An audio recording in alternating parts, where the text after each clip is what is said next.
们虽然没有办法知道西元前300年的时代是如何产生庄子这样子的思维和气度，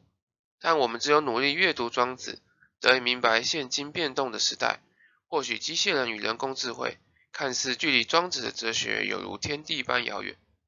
但我们在接下来的影片之中要说明其实是同一件事情。尤其是在进入围棋的领域之中，仿佛人工智慧已经战胜人脑，没有敌手时，庄子的学说不只是人类的明灯，也是未来的发展方向路标。我们并不是在鼓吹放弃努力的学问，也不希望涉入人机争夺的局面。但是没有深入理解庄子学说之前，我们是没有办法知道我们的康庄大道。首先要知道，今天庄子的学问十分浩瀚，只有短短10分钟的影片是不足以明白庄子的主张，但是每次一点点的累积，可以使得我们成为逍遥自在的状态。所以我们计划以每周1次的频率来说明庄子的学问，在1年之内说完如何以庄子掌握新时代的脉动这部主旨简要的书，也希望这样的内容能成为各位的帮助与力量。首先我们要说明今天的大纲，那就是阅读庄子逍遥游的结论，说明时代的背景与挑战，解释庄子主张被误解之处，最后再简介庄子的想法。我们采用三民书局出版的新译庄子读本内篇的逍遥游原文是第7页最后一段。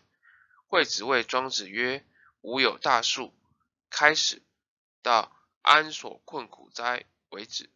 因为时间有限，我们就不全部解释这个段落，只稍微说明大意是惠子批评庄子的话没有用，就好比路旁的臃肿弯曲大树，使得众人都不相信你。庄子则回应说，如果我说的话是明确有用的方法，则只会使得听众变成死在网罗之中的猎物，但我所希望的是使人能任意徘徊，逍遥自在地生活在这个世界上。当然我们知道这个话听起来有点矛盾，那就是没有用的建议，又怎么可以使人得以自由呢？我们要从这个矛盾的结论开始进入真实的世界。我们先来看一段报道。2016年12月29日，神秘棋手 Master 出现在大陆各大围棋对弈网站，短短7天内痛宰中日韩强敌，创下了60胜0负的战绩。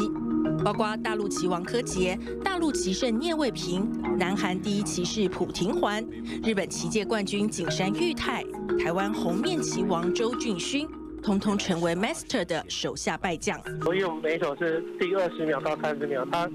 每一手都在7秒左右落子。那么规律的下的方式，应该不是人的对应模式。各路好手惊呼 ，Master 下棋时快很准，棋路也跳脱多数职业棋士的思维，加上似乎有无限体力可连续对战，但又会不时观战他人对弈，更引人好奇。大陆9段棋手鼓励，甚至提出了10万赏金，寻找能击败 Master 的高手。结果自己也成为了第60个牺牲的勇士。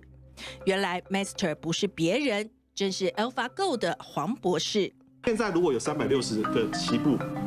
你只要跟我说前20个最好的，他把最好的那20步挑选出来给你，这个就是人类的直觉。在全世界都在疯狂追求人工智慧的时代，好像每一个现代人如果不学一些程式设计或懂一些电子技术，马上就要被淘汰了。但是真的只有这样子做才是正确的吗？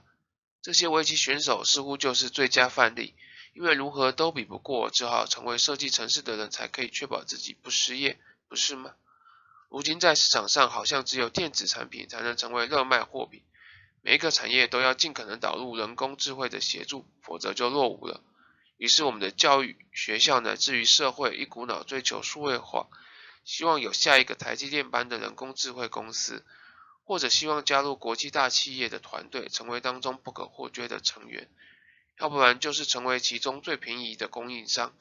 但是这些方式真的稳固吗？或者真的是我们要追求的道路吗？当我们走在这条道路上的时候，左边迎来的是更便宜、更低价的公司，右边躲藏着全球兴起的国家民主主义思维。我们身为地小、资金少、技术无法突破领先的国家，老路都已经走不通了，就算我们请国家致力完成一间具备最佳人才技术的公司，又能持续多久呢？好比全球正在进行的军备竞赛，终究是大公司大企业有较多的胜算。这个时候提出庄子，难免有人会直觉认为我们在鼓吹放弃一切、不愿意上场努力的思维。这似乎也是数千年来众人的评价，那就是庄子是失意者的取暖处，有志之士应避免学习老庄思想。但是不但要先分别老子及庄子的主张其实有相当大的差别，而且就算庄子比较浪漫，他也是认为努力活着才是该前进的方向，而不是离群索居避世求安的作风。而在这个地方，我们也要庄子自己的话来说明为什么在21世纪的今天，眼看机械人就要诞生的年代，使用庄子的思维来面对挑战仍有其价值。让我们再次回到逍遥的结尾处，庄子的回答是：不邀金斧物无害者，无所可用，安所困苦哉？传统的解释是，这树永远不会被斧头砍伐掉，也没有外力伤害它，没有用处，又有什么困苦祸患呢？但是这样的翻译并无法自圆其说，因为将这句话放回原先的段落之中，明显与上面一句相抵触。那就是庄子才说完可以把大树移到没有任何东西的乡野处，然后睡在下面很舒服，怎么会是没有用处的呢？所以并不是庄子主张无用说，而是后人不明白他的意思。那应该如何理解呢？我们要从惠子的批评开始看起。这个臃肿的大树指的就是庄子的言论。惠子认为这些论述不直接又没有用处，大家听完就离开了，所以庄子才会回答说，你所谓的用处不过就是猎捕小动物等级的知识能力，而那样子的能力很容易使自己成为猎物而已，会使得自己容易死亡。而很庞大的犁牛虽然不能捕捉小动物，却可以托运重物行万里路。然后庄子再次回到大树的比喻上，说明自己的话看起来没有做家具的用途，为什么要执着在一种用途上呢？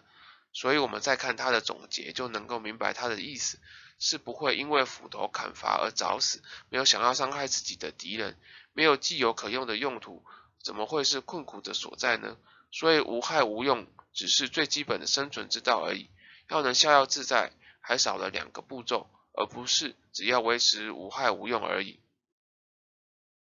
而今天在世界上正在追求人工智慧的时候，我们如果使自己成为那个有用的大树，不就很快被别人收割砍伐吗？如此一来，不死也只是短期的事情罢了。